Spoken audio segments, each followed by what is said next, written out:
আচ্ছা, আপনার কি মাঝে মধ্যে এমন মনে হয় না যে সময়ে যেন হাত থেকে বালির মতো ফুরিয়ে যাচ্ছে? সকাল হলো, দুপুরের খাবার খেলেন, আর চোখের পলক ফেলতে মা ফেলতেই রাত হয়ে গেল। ক্যালেন্ডারের পাতা উল্টে মাস শেষ, বছর শেষ, অথচ আয়নার সামনে দাঁড়িয়ে মনে হয়, কই, আমি তো সেখানেই দাঁড়িয়ে আছি যেখানে গত বছর ছিলাম। চারপাশের সবাই যেন দৌড়ে এগিয়ে যাচ্ছে, শুধু আপনিই পিছিয়ে পড়ছেন। এই যে বুকের ভেতর একটা চাপা হাহাকার, এই যে সময়ের সাথে পাল্লা দিয়ে না পারার ভয়, এটা কি শুধু আপনার, নাকি আমরা সবাই আসলে একটা অদৃশ্য ঘড়ির কাঁটার সাথে যুদ্ধ করে যাচ্ছি? চলুন আজ একটু থামি আর কথা বলি এই ছুটে চলা জীবনটা নিয়ে। আমরা এমন একটা যুগে বাস করছি যেখানে সব কিছু খুব দ্রুত হওয়া চাই। আমাদের ইন্টারনেট ফাস্ট হতে হবে, খাবার ফাস্ট ফুড হতে হবে, এমনকি সাফল্য আমাদের ইনস্ট্যান্ট বা তাৎক্ষণিক চাই। আমরা যখন সোশ্যাল মিডিয়া স্ক্রোল করি, দেখি আমার চেয়ে বয়সে ছোট কেউ হয়তো কোটি টাকার ব্যবসা করছে বা কেউ বিশ্ব ভ্রমণ করছে। আর তখন নিজের দিকে তাকিয়ে মনে হয়, আমার তো বয়স হয়ে গেল, আমি বোধহয় আর কিছুই করতে পারবো না। এই তুলনা বা কম্প্যারিজন আমাদের শান্তি কেড়ে নেয়। কিন্তু একটা সহজ সত্যি কথা বলি, জীবনটা কোনো ১০০ মিটার দৌড় প্রতিযোগিতা নয় যে আপনাকে সবার আগে ফিনিশিং লাইনে পৌঁছতে হবে। জীবনটা একটা ম্যারাথন। এখানে কে কত জোরে দৌড়ালো সেটা বড় কথা নয়, বড় কথা হলো কে কতক্ষণ টিকে থাকলো। আমরা অনেকেই ভাবি সময়ের সাথে পাল্লা দেওয়া মানে হলো সারাদিন ব্যস্ত থাকা। আমরা নিজেদের ব্যস্ত রাখি যাতে আমাদের মনে হয় আমরা কিছু একটা করছি। কিন্তু ব্যস্ত থাকা আর প্রোডাক্টিভ হওয়া এক জিনিস নয়। আপনি সারাদিন পাথরের দেওয়ালে মাথা ঠুকলে অনেক পরিশ্রম হবে, আপনি ক্লান্তও হবেন, কিন্তু দেওয়ালটা ভাঙবে না বা দরজা খুলবে না। সঠিক রাস্তায় হাঁটা ভুল রাস্তায় দৌড়ানোর চেয়ে অনেক ভালো। আপনি হয়তো ইউটিউবে প্রায় সার্চ করেন কিভাবে সময় নষ্ট না করে সফল হবেন বা এই ধরনের ভিডিও দেখেন। সেখানে হয়তো বলা হয় প্রতিটা সেকেন্ড কাজে লাগাতে। কিন্তু মানুষ তো আর রোবট নয়, আমাদের বিশ্রাম দরকার, আমাদের ভাবার সময় দরকার। সময়ের সাথে পাল্লা দেওয়া মানে ঘড়ির কাঁটার সাথে যুদ্ধ করা নয়, বরং সময়ের গুরুত্ব বোঝা। দেখুন, আমাদের সবার কাছেই দিনের ২৪টা ঘন্টা আছে। বিল গেটস বা ইলন মাস্কের কাছেও যা আছে, আপনার কাছেও তাই আছে। তাহলে পার্থক্যটা তৈরি হয় কোথায়? পার্থক্যটা তৈরি হয় ফোকাসে। আমরা আমাদের অধিকাংশ সময় ব্যয় করি দুশ্চিন্তা করে, যা আমাদের হাতে নেই তা নিয়ে ভেবে। অতীতের ভুল আর ভবিষ্যতের ভয়, এই দুই চোর আমাদের বর্তমান সময়টাকে চুরি করে নিয়ে যায়। একটা কথা প্রচলিত আছে, সময় এবং স্রোত কারো জন্য অপেক্ষা করে না। এটা আমরা সবাই জানি, কিন্তু আমরা যেটা বুঝি না তা হলো আপনি সময়ের আগে দৌড়াতে পারবেন না। একটা আম গাছ লাগানোর পর আপনি প্রতিদিন সেটাকে টেনে লম্বা করার চেষ্টা করলে গাছটা মরে যাবে। তাকে সময় দিতে হবে, জল দিতে হবে, আলো দিতে হবে। সে তার নিজস্ব গতিতেই ফল দেবে। আপনার ক্যারিয়ার বা স্বপ্নের ক্ষেত্রেও তাই। তাড়াহুড়ো করে হয়তো ২-১ দিনের জন্য কিছু একটা ফল পাবেন, কিন্তু সেটা স্থায়ী হবে না। অনেকেই আমাকে প্রশ্ন করেন যে ভাইয়া, আমার তো অনেক বয়স হয়ে গেছে, এখন কি আর শুরু করা সম্ভব? তাদের বলি, কেএফসির প্রতিষ্ঠাতা কর্নেল স্যান্ডার্স ৬৫ বছর বয়সে তার ব্যবসা শুরু করেছিলেন। তার আগে তিনি হাজারবার ব্যর্থ হয়েছেন। তিনি যদি ভাবতেন আমার সময় শেষ, তাহলে আজ আমরা কেএফসি চিনতাম না। আসলে শুরু করার জন্য কোনো পারফেক্ট বয়স বা সময় হয় না। যেই মুহূর্তটাতে আপনি সিদ্ধান্ত নেবেন যে আমি বদলাতে চাই, সেই মুহূর্তটাই আপনার জন্য সেরা সময়। তবে এখানে একটা বড় ভুল আমরা করি। আমরা ভাবি আজ অনেক কাজ করব, একদিনে ১০ ঘন্টার কাজ করে ফেলি, তারপর পরের ৩ দিন আর কোনো খবর নেই। এই অনিয়মই আমাদের ডুবিয়ে দেয়। কচ্ছটার খরগোশের গল্পটা মনে আছে? খরগোশ কিন্তু জোরে দৌড়েছিল, কিন্তু সে ধারাবাহিক ছিল না। কচ্ছপ ধীর গতিতে চলেছে, কিন্তু সে থামেনি। সফলতার সূত্র এটাই, প্রতিদিন ছোট ছোট পদক্ষেপ।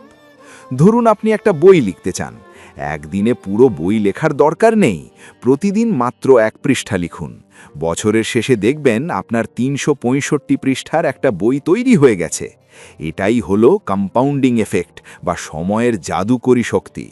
আমরা ছোট কাজকে অবহেলা করি বলেই বড় কাজগুলো আর করা হয়ে ওঠে না। মাঝে মাঝে আমাদের মনে হয় জীবনটা বোধহয় আমাদের সাথে প্রতারণা করছে। এত খাটছি তবুও কেন হচ্ছে না? তখন মনে রাখবেন বাঁশ গাছ বা চাইনিজ ব্যাম্বু ট্রি এর কথা। বীজ বোনার পর ৪-৫ বছর মাটির ওপরে কিছুই দেখা যায় না, কিন্তু মাটির নিচে সে তার শিকড় শক্ত করতে থাকে। তারপর হঠাৎ মাত্র কয়েক সপ্তাহে সে 90 ফুট লম্বা হয়ে যায়। আপনার এই যে বর্তমানের স্ট্রাগল, এই যে প্রতিদিনের ঘাম ঝরানো, এগুলো বৃথা যাচ্ছে না। আপনি এখন মাটির নিচে আপনার শিকড় তৈরি করছেন। বাইরের মানুষ হয়তো দেখছে না, তারা হয়তো ভাবছে আপনি কিছু করছেন না, কিন্তু আপনি জানেন আপনি তৈরি হচ্ছেন। এখনকার জেনারেশনের একটা বড় সমস্যা হলো মনোযোগ ধরে রাখা। আমরা কাজ করতে বসি কিন্তু 5 মিনিট পর পর নোটিফিকেশন চেক করি। এই যে বারবার মনোযোগ বিচ্ছিন্ন হওয়া, এটাই আমাদের সময় খেয়ে ফেলছে। আপনি যদি সফল হতে চান তবে আপনাকে না বলা শিখতে হবে। অপ্রয়োজনীয় আড্ডা, অপ্রয়োজনীয় স্ক্রোলিং, এগুলোকে না বলুন।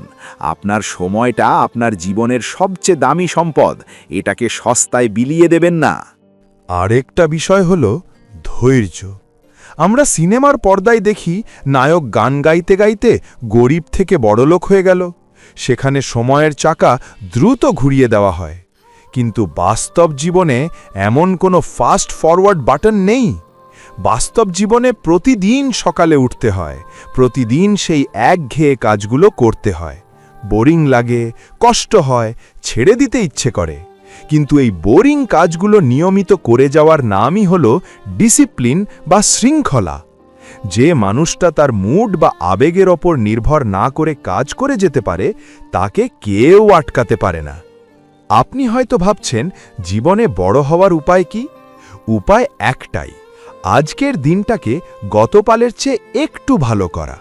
অন্যের সাথে প্রতিযোগিতা করবেন না, আপনার প্রতিযোগিতা শুধু আপনার নিজের সাথে।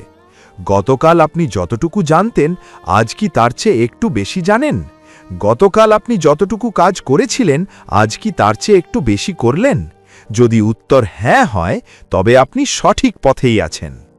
মাঝে মাঝে দাঁড়িয়ে একটু দম নিন।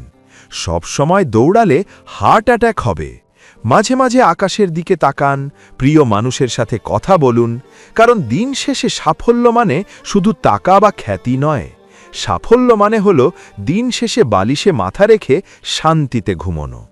আপনি যদি সময়ের পেছনে ছুটতে ছুটতে নিজেকেই হারিয়ে ফেলেন, তবে সেই সাফল্যের কোনো মূল্য নেই। ভয় পাবেন না, সময় চলে যাচ্ছে বলে হতাশ হবেন না। যতক্ষণ শ্বাস আছে ততক্ষণ সুযোগ আছে।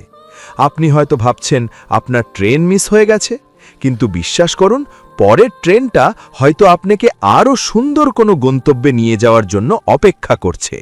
শুধু স্টেশনে দাঁড়িয়ে থাকার ধৈর্যটা থাকতে হবে।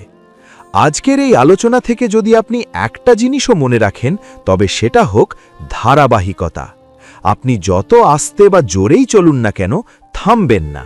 রাস্তায় গর্ত থাকবে, ট্রাফিক জ্যাম থাকবে, ঝড় বৃষ্টি আসবে, কিন্তু চাকা ঘোরা বন্ধ করা যাবে না। কারণ দাঁড়িয়ে থাকা জল পচে যায়, কিন্তু বহমান নদী সাগরে গিয়ে মেশে। নিজেকে বলুন, আমি মানব না হার, আমি চলব অবিরাম। এই মানসিকতা নিয়ে যদি আপনি আগান, তবে সময় আপনার শত্রু নয়, আপনার বন্ধু হয়ে যাবে।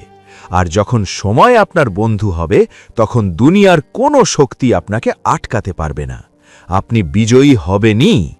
আমার এই কথাগুলো কি আপনার মনের অস্থিরতায় একটু হলেও কমাতে পারল? আপনি কি অনুভব করছেন যে দেরি হয়ে যায়নি, এখনও অনেক কিছু করার বাকি? যদি এই ভিডিওটি আপনাকে নতুন করে স্বপ্ন দেখার সাহস দিয়ে থাকে, তবে দয়া করে একটা লাইক দেবেন। আপনার একটা লাইক আমাকে বুঝতে সাহায্য করে যে আমার কথাগুলো আপনার হৃদয়ে পৌঁছেছে। আর আপনি যদি এমনই জীবনমুখী গল্প এবং অনুপ্রেরণা সব সময় আপনার সাথে রাখতে চান, তবে এখনই সাবস্ক্রাইব করে আমাদের পরিবারের সদস্য হয়ে যান। মনে রাখবেন, আমাদের এই চ্যানেলে আমরা শুধু স্বপ্ন দেখাই না, স্বপ্ন পূরণের পথে আপনার হাত ধরে হাঁটি। দেখা হচ্ছে পরের ভিডিওতে। ততক্ষণ সময়ের কদর করুন, ভালো থাকুন। ধন্যবাদ।